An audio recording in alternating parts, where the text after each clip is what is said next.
これ落ちたら死にますね。これやばすぎでしょ。何これ。ってことはもう、あ、家あるわ。あ、屋根見えた。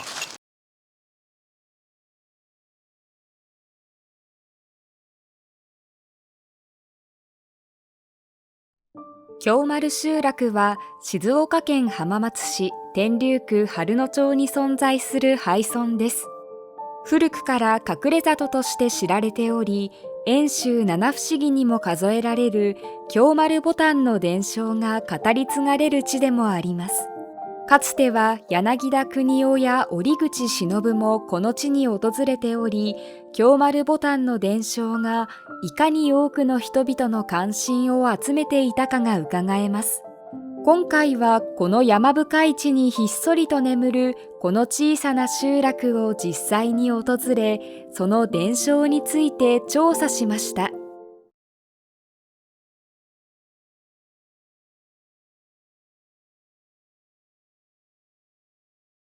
ちょっともう一個お聞きしたいことがあって、なんかこの先に行くと京丸っていうまた場所があるっていうのをちょっとお伺いしたんですけど、そこって今どんな状況になってるかとかって分かりますか？京丸は今は、あそこはさ、京丸行っても人はいないよね。綺麗にはしてるらしいですけど、綺麗にはなってるもんね。綺麗にはそれなってるらよ。なんか結構伝統あるっていうのを見て、ちょっとどういう場所かなって気になってはいたんですけど、でここがね、そこのその家来の村のようなね。あ、そうなんですか。私はね思うんだけどね。ああ、なるほど。ここは何って言ってるかもしれない。だだけどわかんないもんね。なんだか昔の話だもんで。車でそこまで行けるの今。今はね。だけどそのゲートがあっていけないってね、みんな言うんだけど。昔はその京丸と交流あったりしたんですか、この村に関しては。昔はあったよね。馬で荷物運んだとか言ってたじゃん。道にできてからはね、その前はあっちのお股の方からさ、馬で行ったじゃんね。馬。遠足で行ったことあるよね。一軒家があったよね。子供の時から一軒だけだったじゃん。あ、京丸は。でも3軒ぐらいあっただよね。あ、そう。同じ藤原だっただよね。でそこにも藤原さんっていう方があって、その人が一番本元のお殿様じゃないかって言ってね、ここの村の人。あ、石切りの。だからさっぱり昔の話なのでわかんない。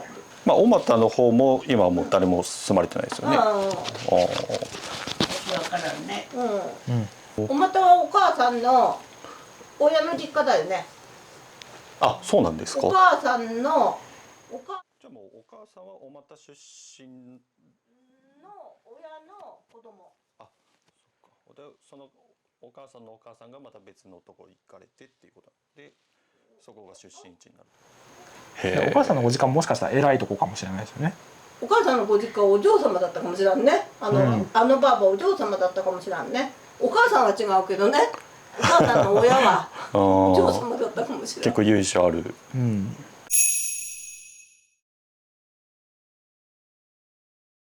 小俣の方はもう今はもう行けないっていう感じなんですか。小俣はでも行けるには行けるだよね。あそこからね、杉峰から歩いてお宮まで瓦礫で埋まっちゃって、お宮はみんなで作り直したって言ってたじゃんね。どうだかってさっぱりわからん。ああ、なるほどなるほど。建て直したようなことをね。小俣はなんかみんなお金がある人が多いもんで集めてなんかやったとかって。なんかガラガラガラガラ上から崩れてきて、こんなちっちゃな石が、で全部学校まで埋まっちゃってね、中西先生とちょうど見に行った時ガラガラ崩れ出してたね。あの時学校の真ん中住んだものね。だから5月行ってきて、何年その9月だか何年って言われてもね忘れちゃったね。多分2000年入ってからぐらいってことですね。2000年には入ってたと思うんですけど。へえ。なるほど。またの藤原さんっていうまた立派な屋敷があるんだけど、あったんだけど、今はもうガラガラのあれでなくなっちゃった。あ、小俣も藤原さんがいたんですよね。あ、じゃあ結構藤原姓の方が点々と。なるほど。藤原さんも藤原の鎌足さんじゃないかとかってねあ、なんかそういう伝説が、はい、こんにちは。ヒストリカの岡安です。まあ前回まあ先ほどだけどね。そういうそうそう。そういうメタ発言はいいんですよ。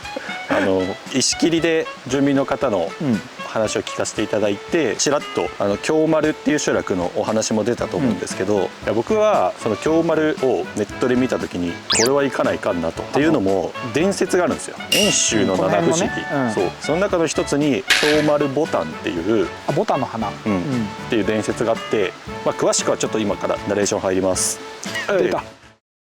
昔春野町桁から数十キロの山奥に京丸という村があり、そこに一人の若い旅人が迷い込んできた。彼は長い山道に疲れ果て、さらに空腹だったためまるで病人のようであった。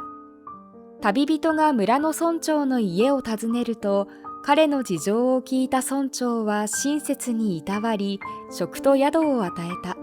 また村長には若く美しい娘がおり、彼女もまた旅人を優しくいたわった。幾日か経つと旅人は元のように元気になったが、旅人はこの村から出ようとはせず、村人と一緒に炭焼きや農耕の手伝いをしていた。そして彼はいつの間にか村長の娘と恋仲になっていた。旅人と娘が恋仲になっているのを村長は知り困っていた。娘の恋を成就させたいと願う一方、村には他村の者を村人にすることや他村の者と結婚することを禁止する厳しい掟があった。村長は旅人に村の掟を話し、村から出て行ってほしいと頼むと、旅人は承知し、次の日の朝には若い2人の姿が村から消えていた。それから数ヶ月後の夕暮れ、村長の家の裏に村を出たはずの若い2人がみずぼらしい姿で立っていた。2人はこの数ヶ月いろいろな地を回ったが、どこにも安住の地を求めることができず、村に戻ってきてしまったのである。しかし村長は掟だからといい、2人は再び家を出て行った。2人はその足で村の前の桁川に身を投げ死んでしまった。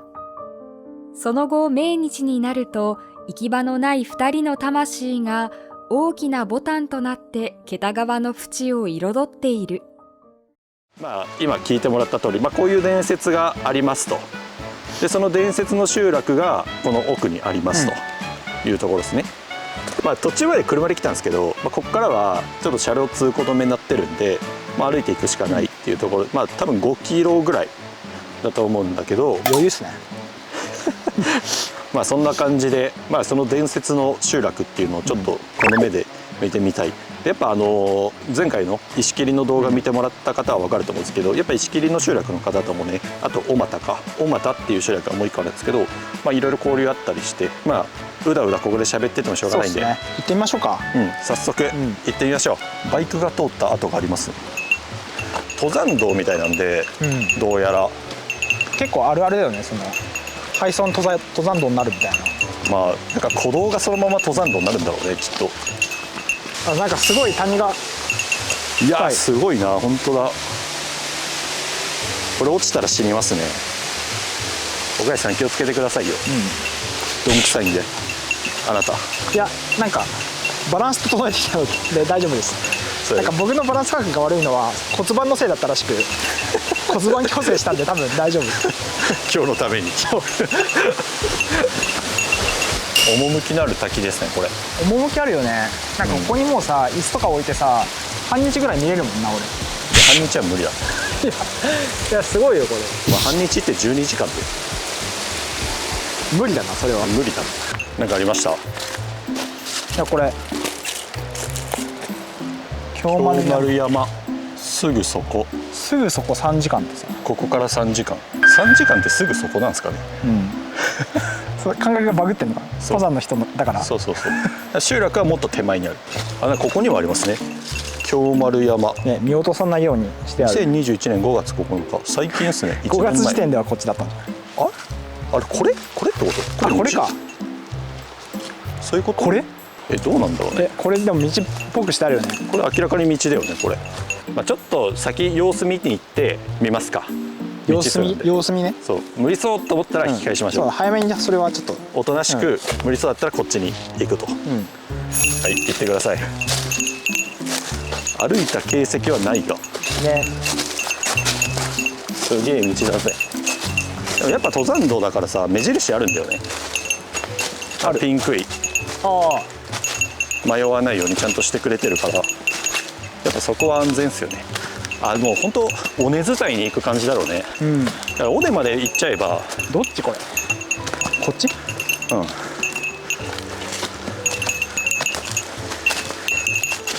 久しぶりだなこれ。ね、この感じ。この感じ。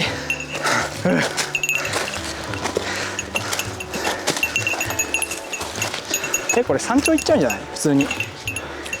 どっかで分岐があるはず。現場です。久々はきついね。もうこれやばいね。一応道は道なんだけど、もう幅1メートルもないぐらいの。ね、結ちょっとこれ下見ながら歩かんとちょっと危険なレベルなんで、ちょっと一回撮影やめながら。ただもう結構歩いちゃったんで、どんぐらい歩いた？30分ぐらい来たから、今更引き返す方が多分無駄になるんで、ちょっと足踏み外すとやばい感じなんで、ちょっと命大事にしながら行きたいと思います。今だいぶもう歩いて、でもこれはどうなんすかね。わかりません。合ってんのかなこれ道。もうやばいな本当に。でも道があるってことは何かあるよきっと。ちょっと暗くなってきて、今何時3時前ですね。そうまだ3時前なんですけど、結構暗いね。結構暗いんでちょっとやばいなって思い始めた。これがまずこの道が合ってるのか。確かにね。そう合ってなかったらもうこの時間なら引き返さないといけないから。合ってるのかで、しかもこっからさらに1時間ぐらいかかるってなるともうやばいんですよね。日が暮れちゃうんで、そろそろ引き返す判断で、もうちょっと先行って何もないとちょっと引き返さざるを得んなっていう。そうだね。とりあえずここで一旦ちょっと休憩して進みますか。頑張りましょう最後まで。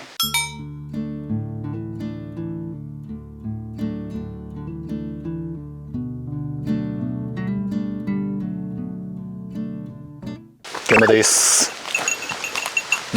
しばらく歩いて。どうなってんだこれ。これやばこれやばすぎでしょ。何これ。いけんことはないな。いけんことはないか。ちょっと気をつけながら、ここ行くしかないもんな。でもまあそうやね。どっちにしろちょっと歩けそうなとこ探して。この辺か。これ土砂崩れか。危な。そうだね。こんな感じでもう道がやばいんですよね。やば。よいしょ。 OK。 自然の脅威ですね。意外と渡れたな。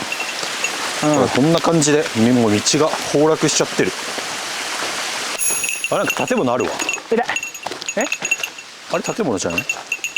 なんだろうねあれ。確実に人工物ね。久しぶりに。確実に人工物だよなあれは。なんか下にも落ちてるわ。ね、よく見るとトタンの跡みたいなのあるな。もうここ集落着いたんかな。じゃあもしかして。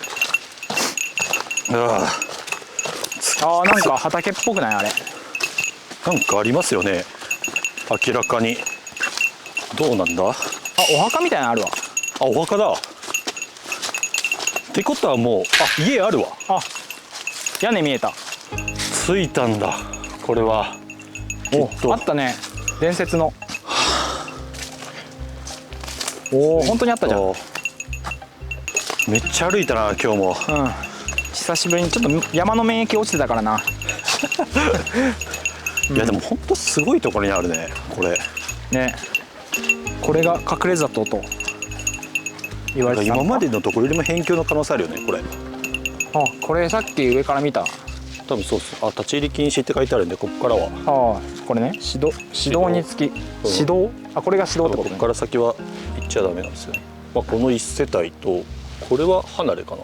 うん、超でかい家だな。ね、立派な家だよね。うん、でもさ、名字も藤原だからさ、本当に由緒ある家柄の可能性あるよね。そうだね。すげえ石あるわ。本当だ。だいぶ古そうな。杉でかくない？あの杉。ね。これはでかいわ。あ、ここにも家があるね。うん、ちょっとこじんまりした。でももともと一個で、うん、で分家したんでしょうね。分家みたいな感じかな。うん、途中で。なるほどね。で気になる石碑がこちらに京丸藤原本家と、わあ、ボタン谷。あ、ボタン谷。ボタン谷か。その七不思議のボタンから来てるのかな。京丸ボタン。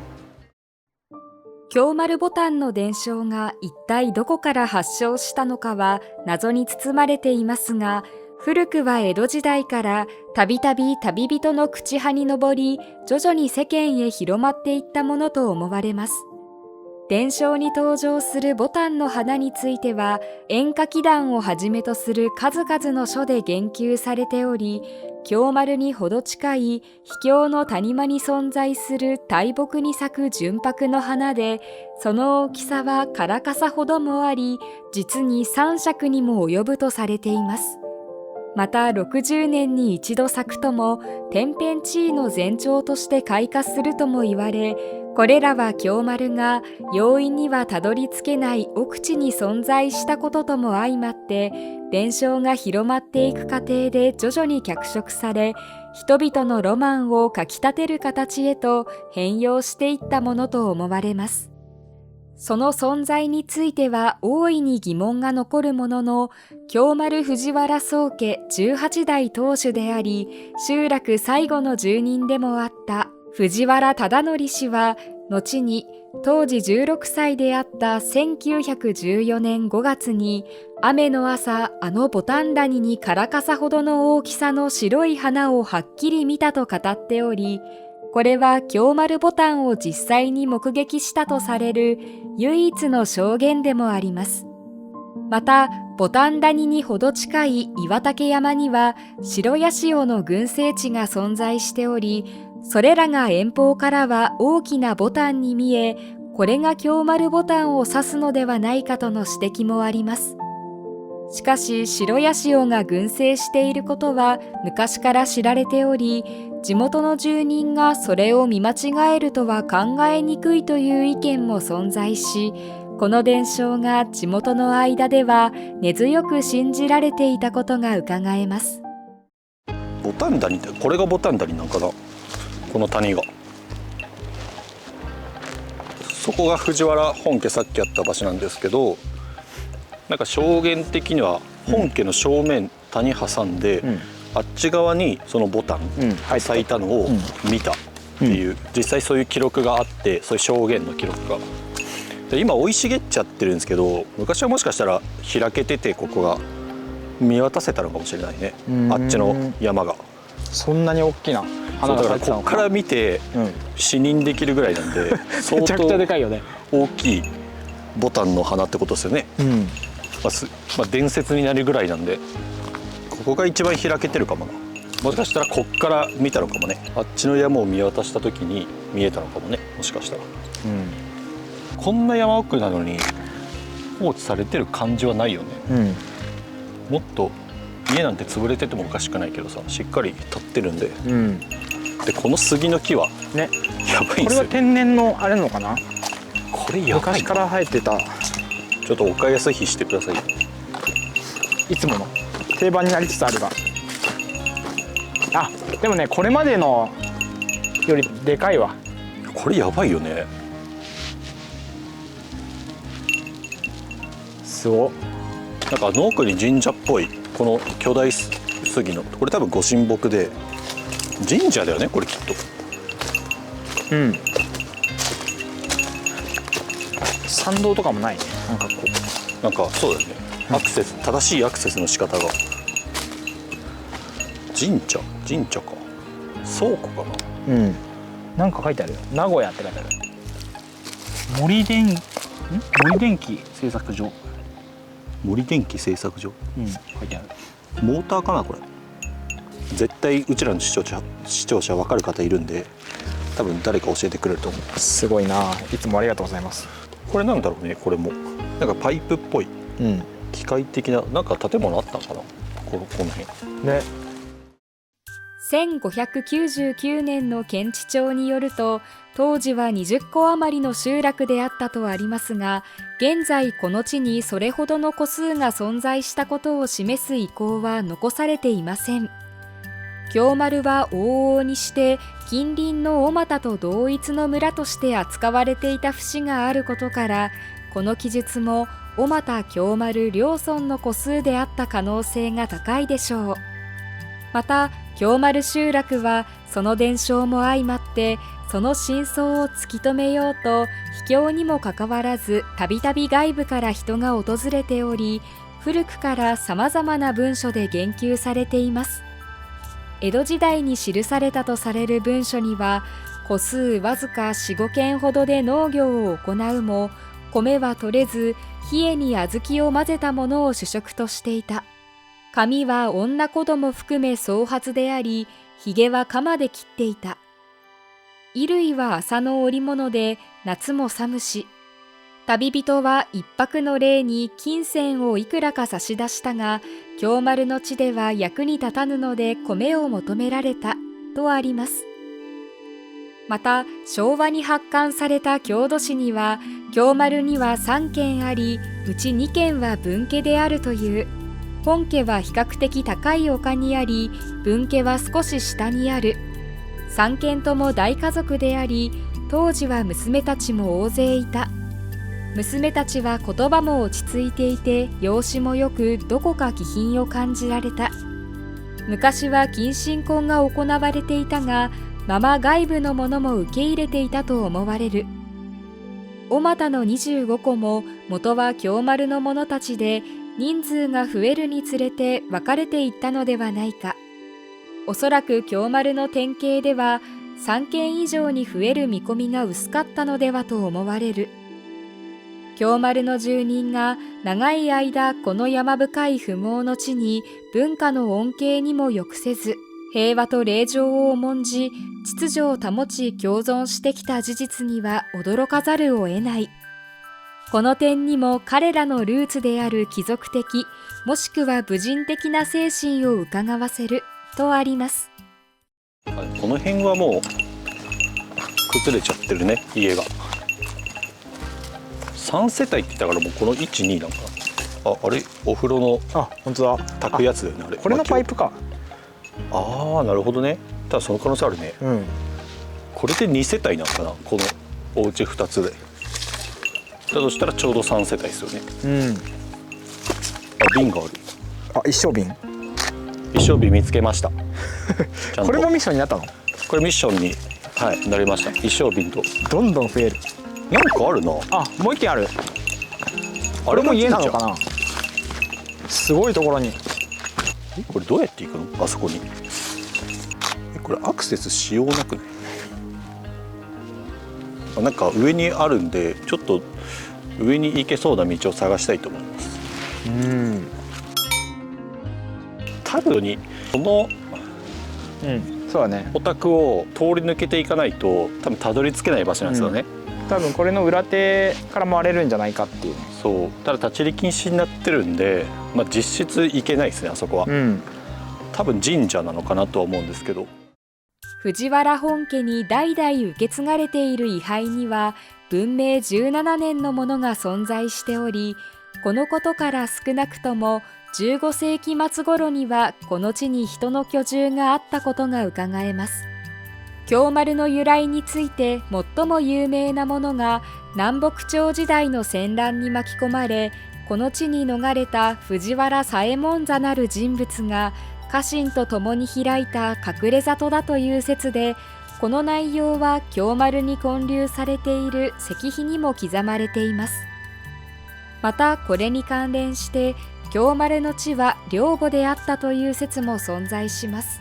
南北朝時代に戦乱を避けた後醍醐天皇が東海道を通過し京丸へ入り、さらに信濃国へ向かう道中、浪合の地でついに崩御、同行していた家臣が天皇の首級を報じ、京丸の地へ戻った後に山の中で手厚く葬ったというものです。実際に京丸の背後には高塚山という山が存在しており、この説との関連性を匂わせますが、後醍醐天皇が浪合の地で崩御したことを裏付ける資料は存在せず、この説の信憑性には疑問が残ります。またこの説に類似したものでは、1396年に幸義親王が東海道を通過した際に信氏の集団の急襲に遭い、追い詰められた末に自害。同行していた藤原左衛門座らが首級を報じ、京丸の地を領母に定めたというものです。しかし幸義親王という人物自体、その存在の信憑性が疑われており、また伝説上は幸義親王こそが浪合の地で自害したことになっているため、前述の後醍醐天皇の説との錯誤が見て取れ、俗説の域を出ないものとなっています。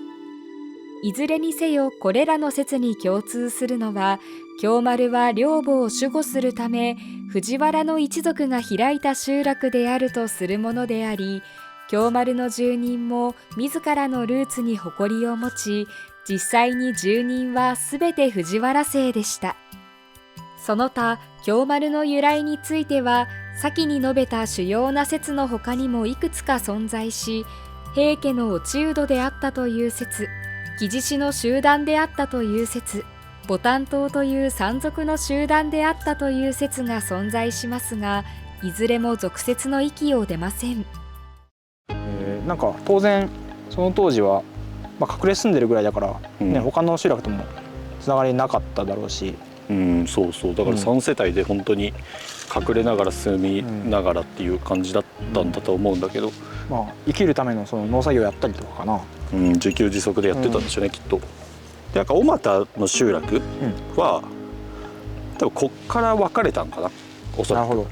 でどっちか分かんないです。でもなんか元ここがあって、こっから移住して小俣になったのか、小俣が元で小俣から分別してここなのかがちょっと分かんないですけど、でもね、石切にも藤原さんいたって言ってたんで、やっぱこの藤原っていう一族が、この辺一帯を、本当に一族って感じだね、そう思うと。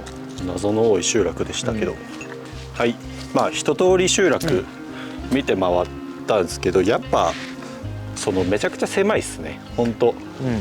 もうこのぐらいの範囲なもんで、本家があっちにあって、で多分ここに2軒並んでるのがやっぱりその残り2世帯、だから本当これが集落の全てというか、なんかこの本当3世帯で暮らしてたんでしょうっていう感じですね。ね、すごいね、本当にどういう暮らしだったのか気になるな。ね、本当。だから本家だけあんな感じでひときわ高い場所にやっぱりあるんで、そういうところにもなんか現れてるのかもしれないですね。で多分自給自足だったと思うんですけど、その畑のアクトとかがね、こことかなんかな、一応ここ平らで、そことかも平らか、自給自足してたのなら畑とか田んぼが必要なはずなんですけど、なんかそういう跡地が、そういう平地が少ないよね。全然ない。これさっきの神社ですね。なんか神社の上に石垣が結構広い、なんか長い石垣があって、確かにあれ見えるかな、ちょっとカメラに映ってるかわかんないですけど、神社の奥にそう獅子垣かなって思うぐらいなんか長い石垣がある、あの上にもしかしたら耕作地が、あったかもしれないよね。ちょっともうアクセスが無理なんで、真相はわからないんですが、神社見たかったですけど、ちょっと、下から見れる範囲でなんか立派そうだよね。この石垣2段になってるね。神社、お寺かもしれないですけど、もしかしたら、神社かお寺。ほとんどの伝承がその神秘性を失った現代においても、京丸牡丹の伝承は今なお異彩を放ち、数百年の時を超えて多くの人々を魅了し続けています。京丸最後の住人と交流があったという森下氏は、伝説というものはそれを心から信じるものがあってこそ生き生きと語り継がれ言い伝えられ、その名脈を維持するのだと語っています。京丸の地に伝わるこの美しい純白のボタンも、それを信じる者が存在する限り伝承とともに咲き続けるでしょう。はい、ということで、今回は京丸集落跡を取材させていただきました。なんかこう結構、全国に多分平家の落人伝説みたいな、めちゃくちゃあると思うんですけど、なんかこんだけしっかり伝承残ってて、なんか本物っぽいというかね。もうなんかまさに隠れ里だよね。そうだね。本当になんかロケーションもそうだし、この少ない世帯数が逆に説得感を増してるというか、しかも全部藤原家っていうね。そうそう、本家と分家が2つあるだけっていう、なんか本当っぽいっすね、ここは。ちょっとまた明日ね、また2日目あるんですけど、小俣集落っていうまた関連のあるところにそう行くので、ちょっとそっちもお楽しみにということでね。でいいと思ったらまたグッドボタンとチャンネル登録をよろしくお願いします。ではまた次の動画でお会いしましょう。もう暗いんで急いで帰ります。動画のご視聴ありがとうございました。ヒストリカは地域のこれまでの歴史とこれからの歴史を発信する地方創生メディアです。このチャンネルを気に入っていただけたら、ぜひグッドボタン、チャンネル登録をお願いします。